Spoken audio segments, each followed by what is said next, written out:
देशभरात नवरात्र उत्सवाला सुरुवात झाली आणि सर्वत्र जल्लोषाचं वातावरण पाहायला मिळतंय. मात्र ठाण्यात नवरात्र उत्सवाचा मोठा जल्लोष पाहायला मिळतो. ठाण्यात सर्वात मोठ्या गरब्याचं आयोजन संकल्प प्रतिष्ठान आणि आमदार रवींद्र फाटक यांच्या वतीनं करण्यात येतं. दरवर्षीप्रमाणे याही वर्षी रघुनाथ नगर येथे मोठ्या जल्लोषात नवरात्र उत्सवाचं आयोजन करण्यात आलं आहे. या नवरात्र उत्सवाला ठाणेकर नागरिक मोठ्या संख्येनं उपस्थित राहून दर्शन घेतात, तसंच गरब्याचा आनंद लुटतात. संकल्प प्रतिष्ठान आणि आमदार रवींद्र फाटक आयोजित नवरात्र उत्सवात राजकीय तसंच सिनेस्टार अभिनेते आणि अभिनेत्रीही हजेरी लावतात. याच निमित्तानं काल नवरात्रीचा दुसरा दिवस असून अभिनेत्री मानसी नाईक हिनं या नवरात्र उत्सवात हजेरी लावत देवीचं मनोभावे दर्शन घेतलं, तसंच गरब्याचाही आनंद लुटला. तर सुप्रसिद्ध गायिका सायली पंकज हिने देखील उपस्थित राहून सुमधुर आवाजानं रसिकांचं मनोरंजन केलं. यावेळी मानसी नाईक ही गरबा रसिकांमध्ये जाऊन गरब्याचा आनंद लुटला. यावेळी मोठ्या संख्येनं तरुणाई देखील उपस्थित होती. यावेळी आमदार रवींद्र फाटक आणि अभिनेता सुशांत शेलार देखील उपस्थित होते. सर्वप्रथम तुम्हा सगळ्यांना नवरात्रीच्या मनापासून खूप खूप शुभेच्छा. ज्या पद्धतीने माहोल आता बिल्डअप झालेला आहे त्याच्यामध्ये मी आले आणि मी प्रेक्षकांमध्ये जाऊन फिरकले. मला खूप भारी वाटलं.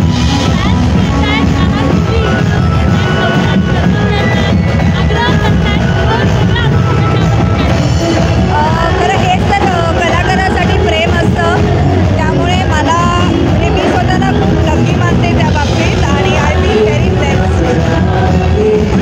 काय सांगाल संपूर्ण जल्लोष जो आहे तरुणांमध्ये यावरती जास्त उत्सुकता आहे. 2 वर्ष कोरोनामध्ये कुठेतरी संपूर्ण जल्लोषावरती पाणी फिरलं होतं आणि आज जल्लोष बघताय, काय सांगाल?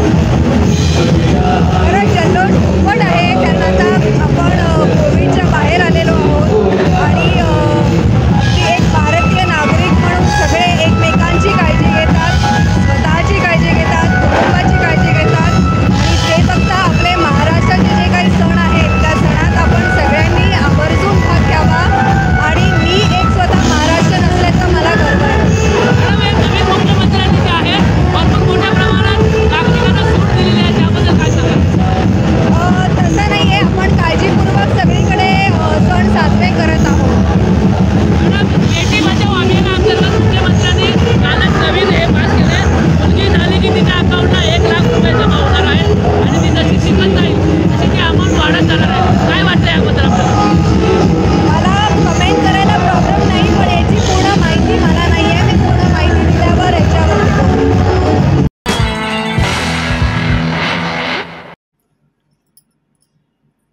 भाजपचे प्रदेशाध्यक्ष चंद्रशेखर बावनकुळे आज ठाणे शहर दौऱ्यावर आहेत. ठाणे लोकसभा प्रवास योजनेअंतर्गत भाजपचे प्रदेशाध्यक्ष चंद्रशेखर बावनकुळे यांचा हा शहर दौरा आहे. या दौऱ्यात त्यांच्याकडून घर चलो अभियान राबवलं जातंय. जुन्या स्टेशन रोडवरील व्यापारी आणि नागरिकांबरोबर संवाद साधण्यात आला. देशाचे पंतप्रधान कोण पाहिजेत, मोदी सरकारकडून लोकांच्या काय अपेक्षा आहेत याबाबत चंद्रशेखर बावनकुळे यांनी लोकांना प्रश्न विचारले. ठाण्याचा खासदार हा आमचा संकल्प आहे. इथल्या सर्वात जास्त मताने ते येणार आहेत. भाजपचं नाव न घेता चंद्रशेखर बावनकुळे यांनी हे वक्तव्य केले. मी आज ठाण्यात फिरलो. नरेंद्र मोदी हेच येत्या काळातही पंतप्रधान झाले पाहिजेत असं सर्वसामान्य लोकांचं म्हणणं आहे. महाराष्ट्राच्या विधानसभेमध्ये 100 महिला आमदार असतील. तरुण वर्ग देखील येणाऱ्या काळात मोदीच निवडून येणार असं म्हणत आहेत. घर चलो अभियान आम्ही राबवत आहोत. मागील 9 वर्षात केलेली कामं आम्ही लोकांपर्यंत पोहोचत आहोत असंही चंद्रशेखर बावनकुळे यांनी सांगितलं. महाराष्ट्रात 2024च्या लोकसभा निवडणुकीची तयारी सुरू आहे. आज ठाण्यात संवाद सुरू असून नरेंद्र मोदी यांच्या कामाचा लेखाजोखा लोकांपर्यंत पोहोचवला जातोय. ठाण्यातील 3.5 लाख घरी आपण पोहोचणार आहोत. लोकांपर्यंत सरकारचं काम पोहोचवण्याचं काम आम्ही करत असून आमचे आमदार 288 मतदारसंघात हा प्रवास करतील. निवडून येणारा उमेदवार हा महायुतीचा खासदार असणार आहे. महाराष्ट्रातील 48 जागांच्या महाविजयाची आम्ही तयारी करत असल्याचंही बावनकुळे यांनी सांगितलं. ठाणे आणि कल्याण हा मतदारसंघ ना कोणी मागितला ना कोणी दिला. जागेचं वाटप जे होईल, परंतु हा मतदारसंघ महायुतीतीलच मित्रपक्षांकडे जाईल. शिंदे गटाकडे, अजितदादांकडे किंवा आमच्याकडे असेल. परंतु जो उमेदवार दिला जाईल त्याला निवडून आणण्यासाठी आम्ही प्रयत्न करू. कोणाकडे किती जागा जातील हे केंद्रीय समिती ठरवेल. राज्यात 45 खासदार निवडून आणण्याचा संकल्प असणार आहे. नरेंद्र मोदी यांना पंतप्रधान करण्याकरिता एक दिलाने आम्ही काम करत असल्याचंही चंद्रशेखर बावनकुळे यांनी यावेळी सांगितलं.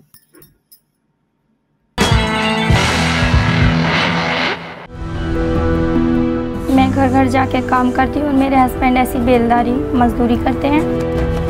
पहले मैं टीके लगवाती थी, फिर ऐसा हुआ कि हम लोग काम करते थे, हमारा काम डाउन होने लगा, फिर हम गांव चले गए, फिर गांव से आए तो हम दोनों काम में बिजी हो गए। एनम दीदी हमारे एक दिन घर आई, उन्होंने कहा कि मुझे कार्ड दिखाओ, फिर उन्होंने देखा उसमें कुछ टीके छूटे पड़े। आस पड़ोस में जितने भी बच्चे हैं उनके घर पर गए, उनके मम्मी पापा से बोले जो जो बच्चे छूट गए हों वो बच्चे अपना टीका लगवा लें। अब हम लोग सारी लेडीज मिलकर बच्चों का टीका लगवा के आए। हम तो भूल गए थे कि हमारे बच्चे का टीका नहीं लगा, लेकिन सरकार नहीं भूली, हमारे दरवाजे पर आए और टीका लगाए। मिशन इंद्रधनुष।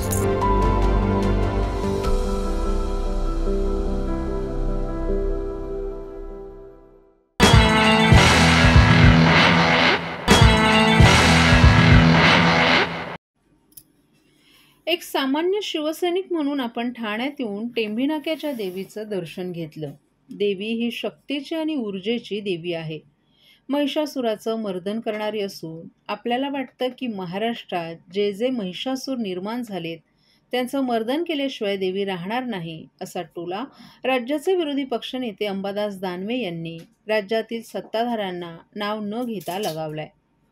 स्वर्गीय आनंद दिघे यांनी सुरू केलेल्या टेंभी नाक्यावरील नवरात्र उत्सवाला दानवे यांनी हजेरी लावली. यावेळी त्यांनी राज्यातील सत्ताधाऱ्यांवर निशाणा साधला. यामध्ये त्यांनी आशिष शेलारांवर देखील टीका केली. आशिष शेलारांना इतिहास कमी माहीत असेल.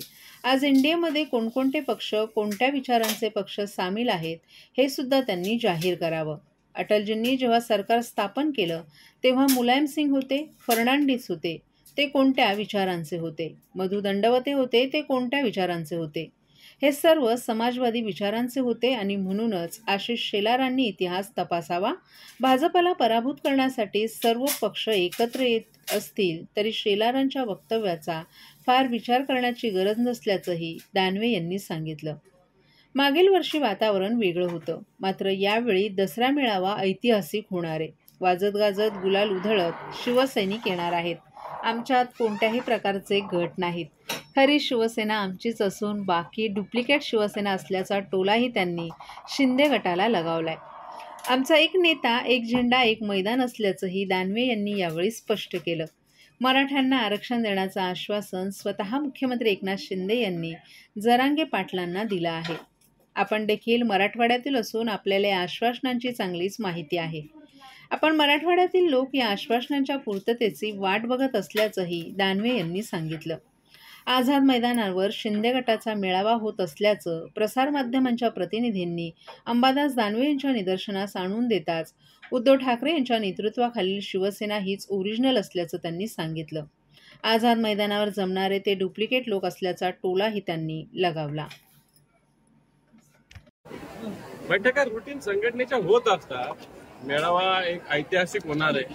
मागच्या वेळेस चित्र एक प्रेशर वेगळं होतं. यावेळेस आता मुक्तपणे या महाराष्ट्रातील शिवसैनिक नव्हे तर देशातले शिवसैनिक वाजत गाजत गुलाल उधळत येणार आहे. ठाकरे गटाचा मेळावा हा शिवतीर्थावरती होतो, तर आता नव्याने माहिती समोर येते की शिंदे गटाचा मेळावा आझाद मैदानावर. ठाकरे गट नाही, शिवसेनेचाच होतो. ही डुप्लिकेट शिवसेना आहे. उद्धवजी ठाकरे साहेबांची शिवसेना, ओरिजिनल शिवसेना. गटबीट आमचा काही नाहीये आणि म्हणून कोणाचं कुठं होतं आम्हाला काही घेणं नाही. एक मैदान, एक नेता आणि एक विचार, एक झेंडा हे आमचं ब्रीद आहे. यांचे नेते कोण आहे, दिल्लीत बसलेले का ते बघा. थँक्यू.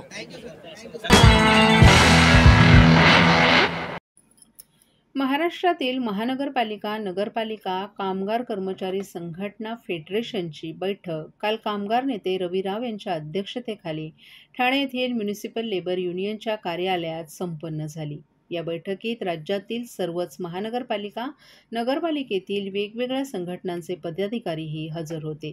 या बैठकीत प्रमुख प्रश्नांवर चर्चा करण्यात आली. प्रामुख्यानं महापालिका, नगरपालिकांमध्ये आणि शासकीय, निमशासकीय कार्यालयांमध्ये लाडपागे समितीच्या शिफारशीनुसार मिळणाऱ्या नोकऱ्या शासनाच्या निष्काळजीपणामुळे सध्या प्रकरण मुंबई उच्च न्यायालयाच्या औरंगाबाद खंडपीठाकडे प्रलंबित असून या प्रकरणावर स्थगिती आहे. पुढील सुनावणी 7 नोव्हेंबर 2023 रोजी ठेवण्यात आली असून या संदर्भाने फेडरेशनच्या वतीनं बाजू मांडण्यासाठी सिनियर कौन्सिल श्री सगर किल्लारीकर यांची नियुक्ती करण्यात आली आहे. शासनानं 23 फेब्रुवारी रोजी लाडपागे समितीच्या अनुषंगानं जो शासन निर्णय पारित केला आहे त्या अनुषंगानं न्यायालयात बाजू मांडण्याचा पुरेपूर प्रयत्न करणार. ज्या महानगरपालिकांमध्ये कामगार कर्मचाऱ्यांना 7वा वेतन आयोग लागू केला नाही अशा महापालिकांमध्ये 7वा वेतन आयोग लागू करावा आणि ज्या ठिकाणी हा वेतन आयोग लागू केला आहे त्या महापालिकांमध्ये विनाविलंब थकबाकी अदा करावी अशीही यावेळी चर्चा करण्यात आली. राज्यातील नगरपालिका, महापालिका, शासकीय निमशासकीय कार्यालयात अनेक वर्षांपासून कंत्राटी म्हणून काम करणाऱ्या कामगारांना कायमस्वरूपी सेवेत सामावून घ्यावं आणि तोपर्यंत सर्वोच्च न्यायालयाच्या निर्देशाप्रमाणे समान कामाला समान वेतन लागू करावं. राज्यातील महापालिकांना शासनाकडून मिळणारे LBTचं अनुदान अपुरं असून त्या अनुदानावर बऱ्याच महापालिकांमधील कर्मचाऱ्यांचं वेतन देखील वेळेवर होत नाही. अनेक महानगरपालिकांमधील कर्मचाऱ्यांना 6-6 महिने पगारापासून वंचित राहावं लागतं.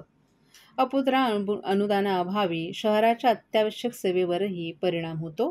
तरी अशा आर्थिकदृष्ट्या कमकुवत असलेल्या सर्व महानगरपालिकांना राज्य शासनानं LBTचं अनुदान महापालिकेच्या एकूण खर्चावर आधारित 100% एवढं अनुदान द्यावं. राज्यातील सर्व महानगरपालिकांचा अ, ब, क आणि ड श्रेणीप्रमाणे अधिकारी कर्मचाऱ्यांचा सर्वसमावेशक पद्धतीनं आकृतिबंध लागू करावा. राज्यातील सर्व महानगरपालिकांमध्ये परमपूज्य डॉक्टर बाबासाहेब श्रमसाफल्य आवास योजनेअंतर्गत सर्व सफाई कामगारांना मालकी हक्कानं घरं उपलब्ध करून द्यावी. त्यासाठी विकास आराखड्यात राखीव भूखंड ठेवण्यात यावे अशीही यावेळी चर्चा करण्यात आली. माध्यमातून कामगाराची मोठ्या प्रमाणात पिळवणूक होती. कंत्राटी काम हे तात्पुरत्या कामासाठी दिलं जातं, पण ज्या सेवा कायमस्वरूपी शहरातल्या नागरिकांना द्यायच्यात अशा सर्रास कामामध्ये मोठ्या प्रमाणात कंत्राटीकरण चालू आहे.